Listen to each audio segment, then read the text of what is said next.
It was the kind of morning that carried the scent of rain even though the sky was blue. In the small town of Lincoln Hills, 32-year-old Ethan Walker sat by the kitchen table of his modest home, staring blankly at a steaming mug of black coffee. His hands trembled slightly, not from the caffeine, but from the weight of the bills stacked beside it. Unpaid medical debts, an eviction notice, and a rejection letter from the last job he'd applied to. Ethan hadn't always lived on the edge of despair. Just 5 years ago, he was a high school teacher, respected, loved by students, with a future that looked stable. But after a car accident left his wife, Megan, paralyzed from the waist down, and his only son, Jake, suffering severe trauma, Ethan's world had changed. He quit his job to become a full-time caretaker, first for Megan, then for Jake when his nightmares turned into violent episodes. The savings dried up quickly. Family support disappeared gradually, not out of cruelty but out of exhaustion. And now, here he was, holding on to the last string of hope, ready to snap. Megan rolled herself into the kitchen, her face still beautiful despite the lines of worry and exhaustion. She gave Ethan a small smile. "Coffee's still warm." He nodded and slid it toward her. "You should drink it."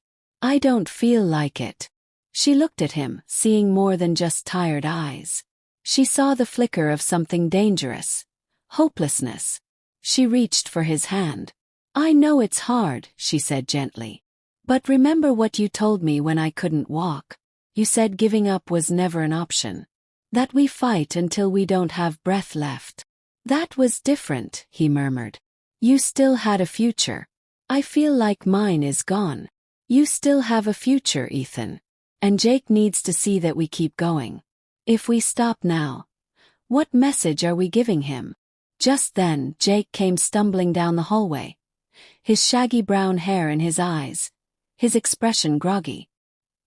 He didn't say a word, just climbed into Ethan's lap and leaned against him. That simple act, that small touch, made something stir in Ethan's chest. A heartbeat louder than the silence in the room. Later that day, Ethan decided to take Jake for a walk in the park. Megan encouraged it. "You both need the air," she said. "And maybe a little hope." At the park, Jake stayed quiet as usual. But as they passed the community center, Ethan noticed a small flyer taped to the door. HopeWorks Initiative. Support group and skill building for struggling families. Free enrollment. No experience needed. Ethan stared at it, tempted to tear it down and toss it away like all the other useless flyers. But something in the name, HopeWorks, called to him. Before he could overthink it, he took a photo with his phone and signed up online later that evening. 2 days later, Ethan walked into the community center.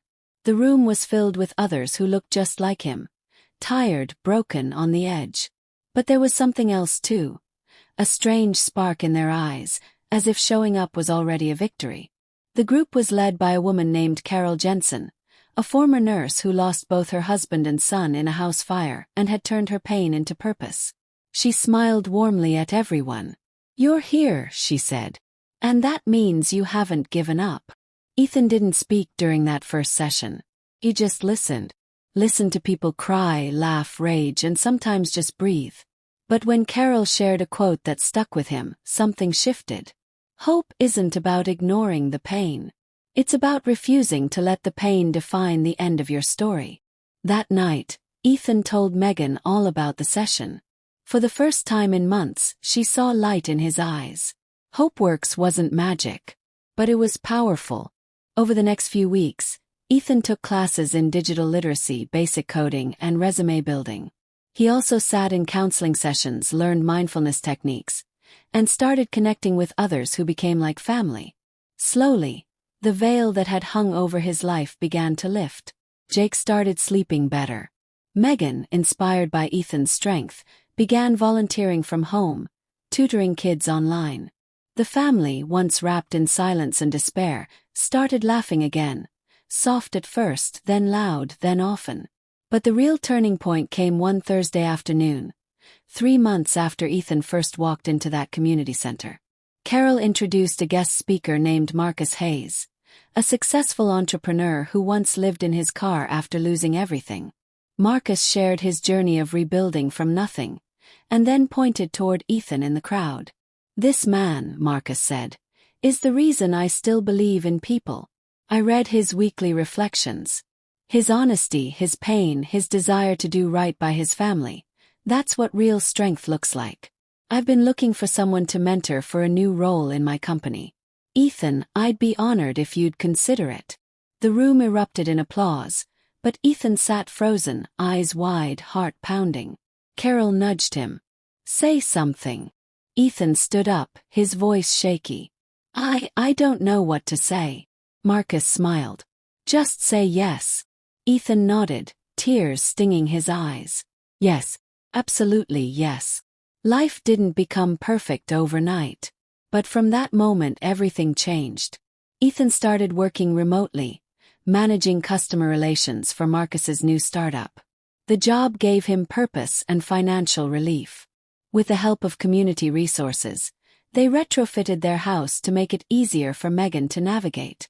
Jake got into therapy and made his first real friend at school. And every Tuesday night, Ethan still went to HopeWorks, this time to lead. He shared his story with newcomers, always ending with the same message. You might be at the edge right now. You might feel like there's no point, no light, no end to the storm. But please believe me, hope is not gone. It's just hiding beneath the weight you're carrying. And once you put that weight down, even a little, hope will come rushing back like the tide. One winter evening, the family stood on their porch, watching snow fall gently over Lincoln Hills. Megan held Ethan's hand, and Jake laughed as snowflakes landed on his nose. "I never thought we'd have nights like this again," Megan whispered. "Me neither," Ethan said softly. "But I never gave up completely. Not really." And that was the truth. Even in the darkest days, something inside him held on. That tiny spark, fueled by love, fueled by need, had been enough. So to anyone out there reading or listening to this story, Ethan Walker has one thing to say.